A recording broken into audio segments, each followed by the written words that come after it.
there and welcome to Gaining Vision. I'm Melanie. Have you had an opportunity to subscribe to the channel yet? If not, take a second, hit subscribe, and please don't forget to like and share. Are you a helpful person? Do you like to help people? Are you helping the right way? Today I'd like to talk about how to help people. Because sometimes we think we know how best to help someone, but in fact we're doing them more harm. So look at some simple things. You see an elderly lady carrying groceries. You want to help, of course, absolutely. First thing to do, ask if she needs help. A lot of elderly people like their independence and they want to make sure that they can still do. But maybe she's exhausted and she's hurt her hand, she wants help. So ask. Then of course ask her where she'd like you to take them. Once you've clarified how you can best help, then that's when it happens. A lot of people feel they should help others do things fully.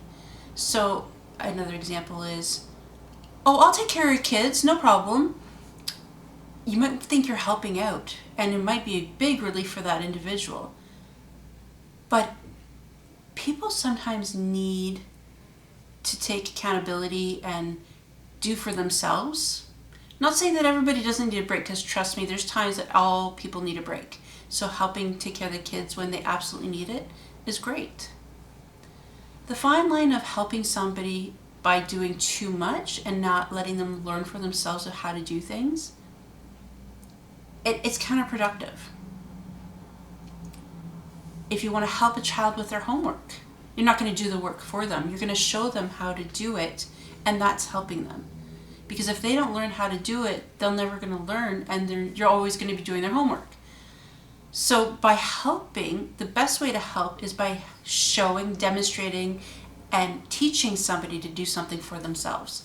You've heard the saying, if you want to feed somebody, teach somebody how to fish. Because then they can be reliable on themselves to find food. If you just give them food, they're never going to learn how to get it for themselves. It's also true when you think about working with people with disabilities. Sometimes we need help. Other times we need to learn how to do things for ourselves. So always ask again the situation. When you look at a charity, we're always looking for help. People to help, whether it's volunteering or donating, but find out what the organization needs most. Because again, what you may think may help them, they may not need. Nobody knows what happens behind closed doors, whether it's a charity, a school, a family. Nobody knows best about what somebody needs help with than the people experiencing the situation.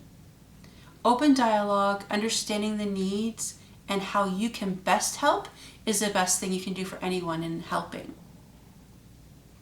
So now look at all the aspects and ways you like to help. Are you helping them, or are you actually setting them up for failure in the future? I'm not trying to discourage anybody from helping, because I am all about helping everybody, helping one another. For myself, I love to be able to mentor and teach and help somebody learn a skill. But I always say to them, I'm going to teach you the tools for you to do it yourself. I'll help you by guiding you and giving suggestions once you've learned the skill. But I'm not going to do it for you, because that doesn't promote independence or self-reliance. It really helps enable people to depend on people and be dependent. So thinking now about coming up in the fall and with Christmas around the corner, I can't believe it. How can you help people? What can you do to help? I've heard a lot of people started to say they're going to start to sew scarves and hats and mitts for the winter seasons, because there's going to be a lot of people on the street this year because COVID-19 has made them become unemployed and homeless. That's a great way to help, because you're doing something that you feel good about, you're donating it, and they'll be used for sure. So that's a great way to help. Another thing is people are starting to think about donating toys to a good cause to help kids that families may not have for Christmas. That helps. but make sure you're giving it to a charity that you know the toys are going to the families and not just sitting in a warehouse. We've heard horror stories about that in Canada before. When you look at all the causes around the world where you can donate money, Red Cross, whether it's a national disaster or to the COVID-19 fund, the Emergency Response Fund, make sure you do your research, because all of them need help. All of them do. And it doesn't have to be a lot of money. It could be something small. Every contribution counts, and it will help as long as it's going to the right source. If your kids are coming home struggling with homework after school in the fall, help them by teaching them the skills, not doing the work.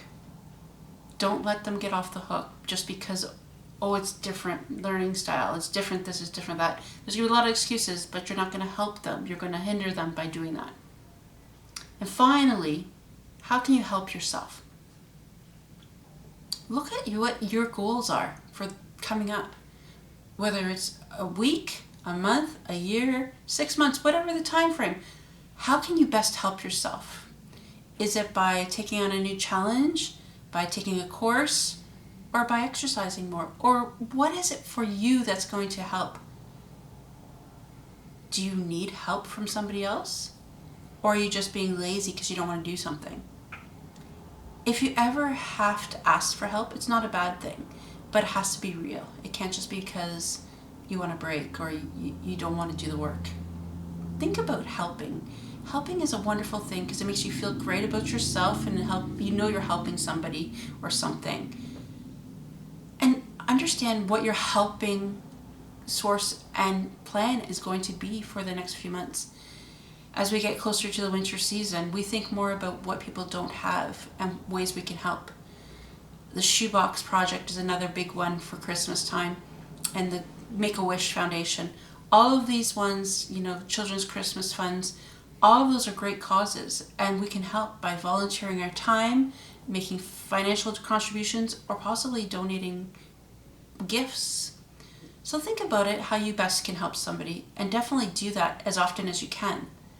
Until next time, please don't forget to subscribe to the channel, like and share, and I'll catch you next time. See ya!